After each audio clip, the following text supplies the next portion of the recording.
Ya sebenarnya kalau dari sisi bisnis kan ada supply, ada demand.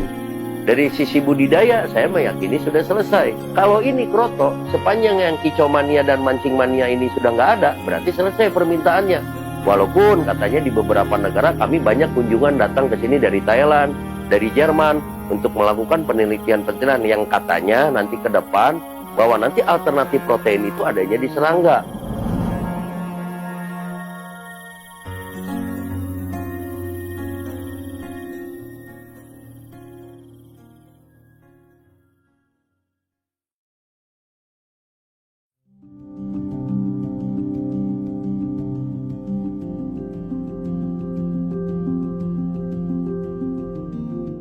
Saya tuh hobi mancing, ya. Kemudian saya juga backgroundnya juga dulu di pendidikan.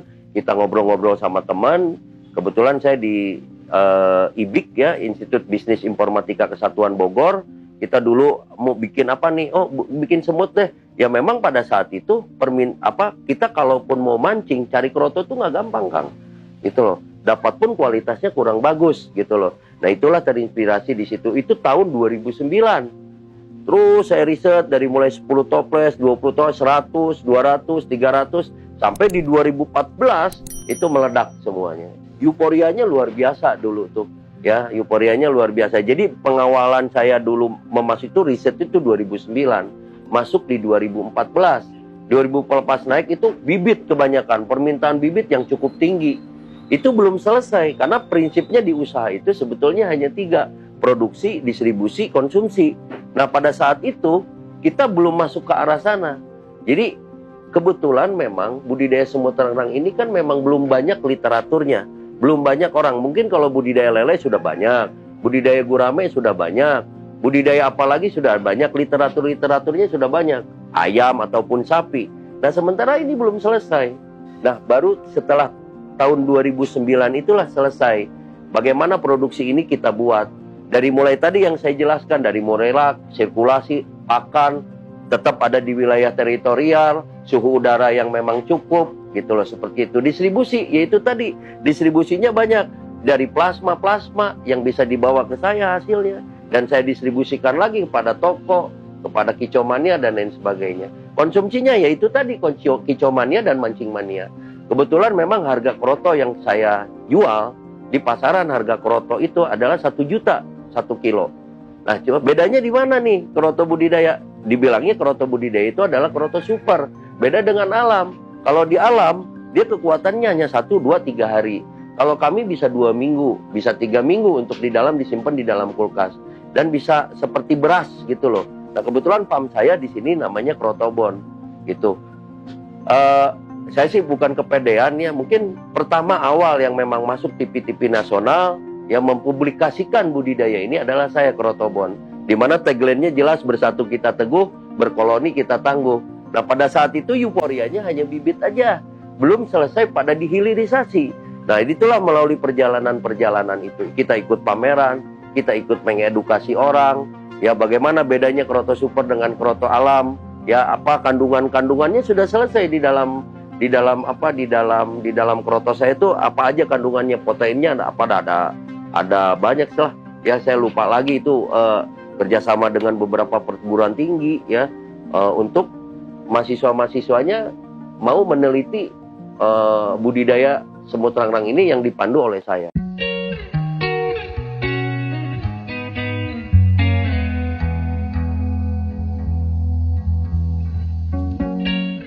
Baik, di budidaya semut terang ini sebetulnya gampang-gampang susah. Kuncinya cuma 1, ulet ya. Kuncinya ulet, pemberian pakan yang memang harus disiplin setiap hari ya, yaitu ada air gula, ada jangkrik ya, ada ulat tongkong, ada tulang belulang, itu juga bisa. Kemudian ditambah lagi sirkulasi udara yang cukup bagus ya, sekuritas supaya semut tidak kemana-mana, dia tetap ada di wilayah teritorial. Untuk para pemula sebetulnya hanya memberikan pakan aja. Pakan ya, dipastikan pakan stabil. Kalau pakannya memang selalu ada di dalam rak lah, katakanlah ini dibudidaya di dalam rak ini, dia tidak akan kemana-mana, dia nyaman dengan sirkulasi yang bagus, pakan yang cukup, insya Allah dia bisa bertelur. Nah, memang ada tingkat kesulitan di budidaya ini, yaitu masa siklus. Yaitu setahun itu 3 bulan lah. Itu masuknya di bulan-bulan Agustus, September, Oktober. Dia munculnya calon ratu, caltu, dia munculnya pejantan. Nah, di mana produktivitas si semut itu akan berkurang. Jadi kalau para petani itu kalau nyogrok di alam, disogrok itu nggak ada kroto. Kebanyakan adanya calon ratu yang gede-gede. Nah, tetapi kalau di budidaya ini justru sebetulnya bisa disiasati. Jadi ketika akan munculnya calon ratu dan ketika munculnya pejantan, dia harusnya dipanen. Nah, ketika dipanen kita bisa menghasilkan kroto yang belum jadi calto ataupun jadi pejantan. Hanya memang harus tahu ciri-cirinya. Biasanya kalau kapsul itu kan gede-gede, Kak.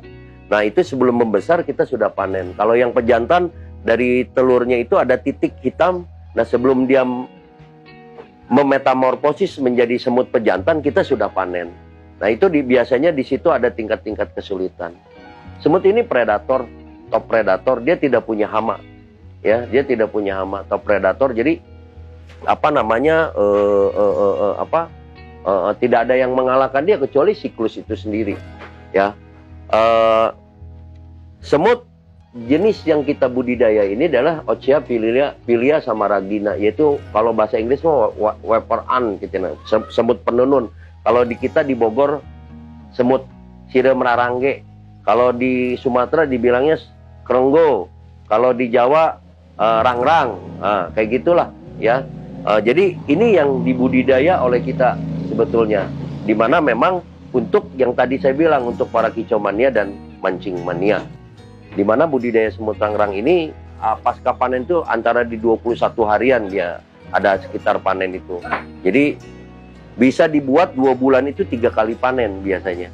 Dan memang budidaya semut rangrang ini cocoknya dia di daerah panas, ya, bukan di daerah sejuk sebetulnya panas.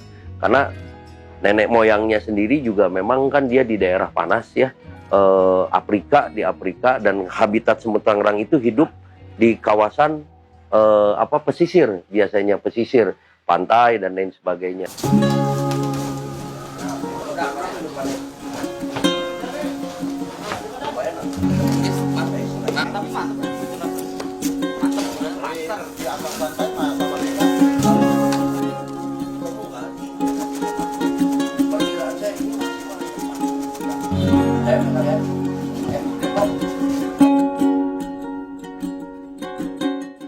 Ya, sebenarnya kalau dari sisi bisnis kan ada supply, ada demand.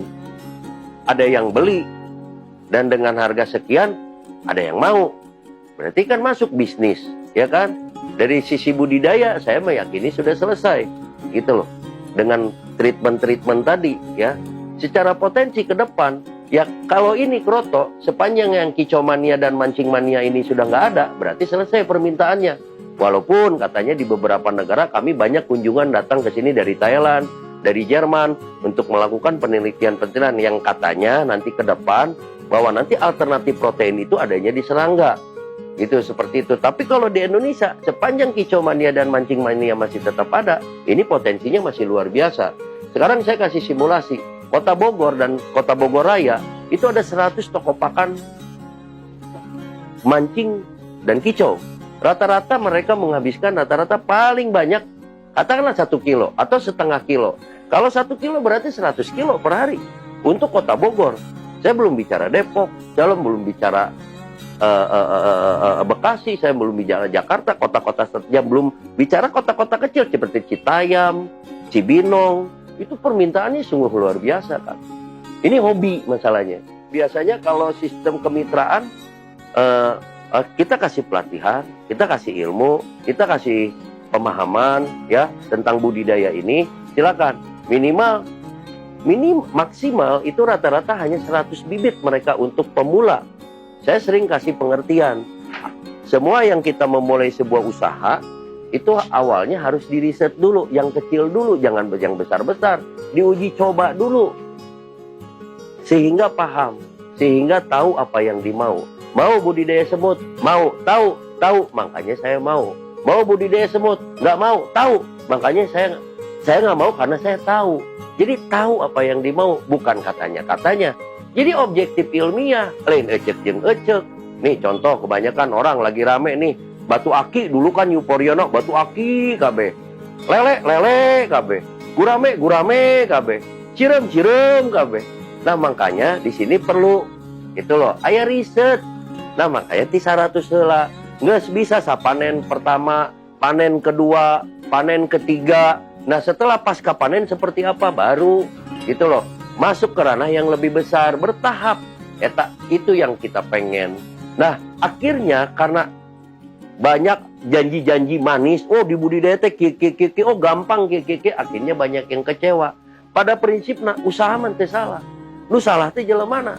Kadang-kadang yang tidak memahami usaha mah nu salah, ilmunya tidak paripurna. Kalau ilmunya paripurna, ini saya pikir selesai. Tadi usaha, produksi, distribusi, konsumsi. Jadi ulah hakur ke budidaya ngajual lagi kudu ngarti. Kadina kamana tempatna, eta utuh. Di dalam utuh eta engke aya support system sistem pemasaran kos kumaha, sistem jualan kumaha, pengelolaan keuangan kumaha, SDM-nya seperti apa.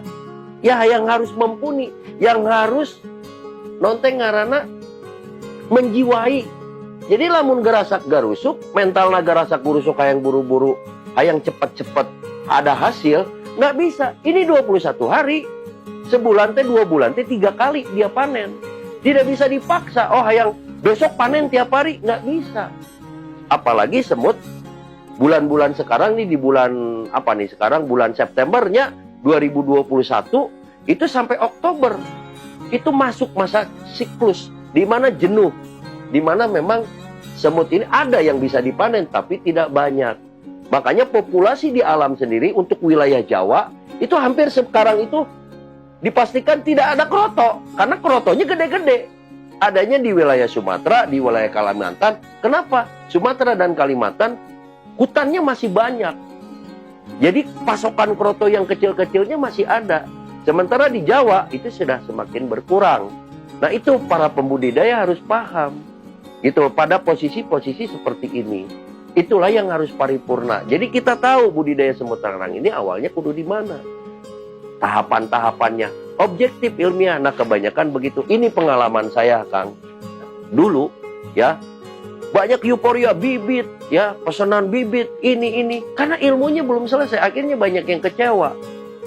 Akhirnya dibilangnya bahwa usaha ini, bisnis ini adalah bisnis monkey bisnis non sih. Sebutnya monkey bisnis non. Banyak netizen bilang bisnis money game lah, naon lah. Padahal budidayanya mah udah ada. Gitu loh. Udah bisa dibudidaya. Cuman orang harus sabar bertahap. Makanya di usaha, ini usaha. Beda dengan dagang. Dagang beli 10.000 jual 15. Eta dagang.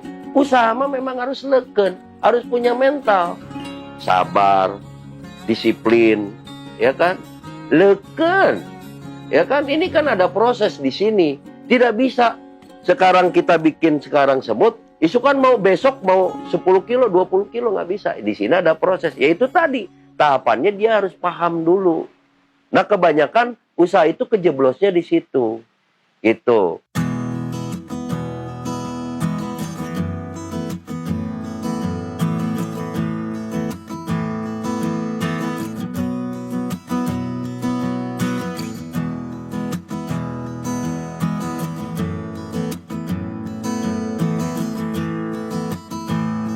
Ya buat teman-teman silakan nanti mensubscribe Agro Maritim. Kami ada di Agro Maritim ya, bisa dilihat teman-teman di Agro Maritim. Di channel saya juga ada, silakan kalau memang mau berkunjung ke channel saya yang lebih lengkapnya silakan.